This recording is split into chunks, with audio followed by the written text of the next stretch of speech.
ಚರ್ಚನ್ ತಾಲೂಕಿನ ಚರ್ಚನ್ ಪಟ್ಟಣದಲ್ಲಿ ಇಂದು ಮಾನವೀಯತೆ ತೋರಿದ ಅಣ್ಣ ಪೂಜಾರಿ. ಲಾಕ್ಡೌನ್ನಿಂದ ಸಣ್ಣ ಪುಟ್ಟ ಕೆಲಸ ಮಾಡಿಕೊಂಡು ಬದುಕುತ್ತಿದ್ದ ಜನರ ಸಂಕಷ್ಟ ಎದುರಾಗುತ್ತದೆ.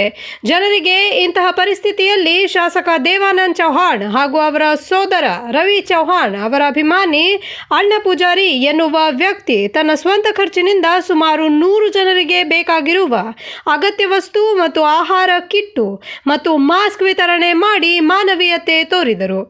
ಇದೇ ಸಂದರ್ಭದಲ್ಲಿ ಅಣ್ಣಪ್ಪ ಪೂಜಾರಿ, ಸಚಿನ್ ವಾಗ್ಮೋರೆ, ಮಲ್ಲು ಐಹೊಳೆ, ಶಿವು ಬಗಲಿ ಮತ್ತು ಸ್ಥಳೀಯರು ಉಪಸ್ಥಿತರಿದ್ದರು. ಇದು ಚರ್ಚನ್ದಿಂದ ಹಸನ್ ಮಕಾಂದಾರ್ ರವರ ವರದಿ.